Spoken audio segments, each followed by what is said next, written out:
All right, we are joining the kitchen with home chef Jen Fiore. Hey there. Hi. Hey, Jen. Perfect time for you to be back with a couple of big kids in the kitchen here because it is National Kids Take Over the Kitchen Day, which is really important to bring the kids in, right? And let them learn about food, cooking, nutrition, safety. Yes. Yes. All those things are important. Exactly. And then they take an onus in the food, and then they're excited about eating it. And so yeah, you've got some items. You got some items right here that this the right kids here, would like, right? This granola. The kids get excited to make that granola.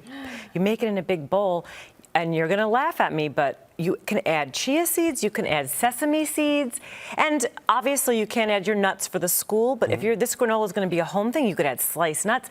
And now you're packing this with antioxidants, and I know we don't care very much when they're little about heart health, but you're gonna eat that granola.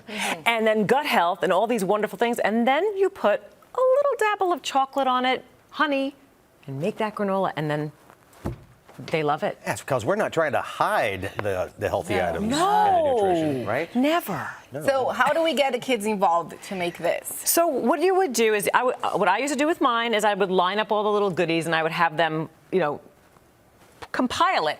Here's the big bowl. That's a Here's great idea. our gluten-free oats, and then they would take their hands and throw it all together, and then it's going to get a little messy. They take the spoon and they mix it all up with the chocolate, or if you're peanuts or peanut butter or whatever, and then we're in the process of baking it. So I'll take the pan out with them while they're baking, tell them to stand back, and let them use a little spatula to move it back, and then I put it back in, and so they're part of the whole process. Right. And how long does it stay in the oven? I do about 20 to 24 minutes, and every 8 minutes I have somebody move it around with mommy's help, and then we let it cool. And that's always the hardest part, to let it cool. But once it cools, then everybody's taking a piece of it. And then it becomes part of our trail mix that you can take to school. Okay, let's talk about that a little bit. Yeah. So if you make 2 batches of granola, let's just say, you make half of the batch without any peanuts or allergens for school, and you leave the allergen laden granola at home, then it can become part. So what I did with my little ones is, well, they're not little anymore, they're adults, but when they were little, we would have a container, and it would be marked our trail mix, and I would do the same concept. We would lay it out. And the things that you can put in here are so much fun. And then here this is, and when it's time for school, they would take their own little thing, scoop out their trail mix, and then if somebody wanted that salty and sweet, they would maybe put a pretzel in with their. So let me go through a few of the things that I have that are some suggestions, if I will. Yes, Okay, please. so we have craisins, we have raisins. Okay. I know, not a lot.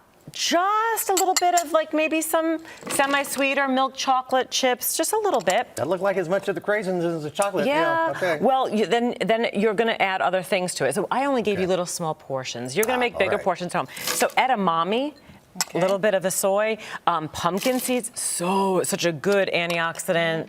Sunflower seeds. Now I do raw sunflower seeds and not salted for the mix. Okay.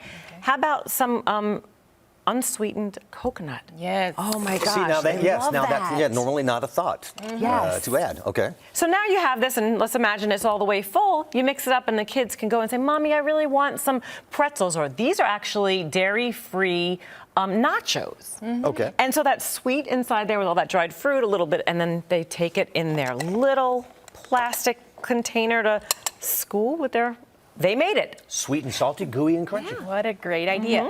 Let's go back to the granola real quick. Sure. When you put in the oven, is 350?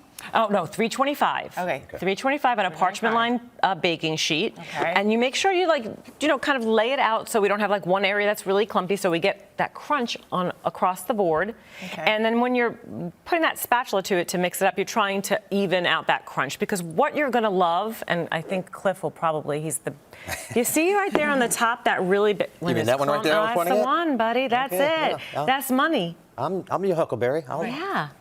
try that out. So it's now this granola I made had very little, a bit of the chocolate, and an equal portion of creamy peanut butter, not sweetened, and with honey. Now, I do want to point out everything that you just threw in here, like in the bowls, didn't need to be prepared per se or heated up. So when you're making this is where the safety Correct. quotient comes into play. Nobody ever made these, and honestly, even when they were adults, they didn't want to get involved with this hot honey. They preferred mommy to do it. So when I say when they were little, I'm talking back away. Right. Use your spoon like this. Or, guys, come sit here and watch how I do this. So when you get older, but they put it together. Right. They put it together. And then when it's dry, it's cooled down, then they can crack it apart. And Well, if you don't mind, There you go. yeah, I'll try that again. yeah. What a great idea. And then I have the sprinkles so that, like, a little portion, if somebody chose, to make it fun for them. And the nuts I put for you to understand that they're part of home stuff. Yeah. Amazing. We're going to see more of her great ideas. Yes. Her new cookbook. Yeah. That is coming up soon, right, Jen? Yes, I'm so excited. It's out now. It's pre-ordered, and as I like to joke around and say, the ink is going to meet the paper on October 19th. That's when it'll be printed out, and people can get it to their mailboxes. And like we always says, it just happens to be gluten-free. And delicious, for that matter, too. Oh, and what made this gluten-free here is gluten-free oats. Okay, Okay. so okay. That's just the kind of thing with people who have celiac disease. That's the one thing that could be can hurt somebody with Couldn't oats. tell a difference. So there you There go. you All right. Jen, where can people follow you and get more info? JenFiore.com or social media, gluten-free since '03. Perfect. Jen Fiore. Well, Jen, thank you so Thanks, guys. much. Thank you for having me. Thank you. I know, Cliff. Go ahead. All right. Thank you.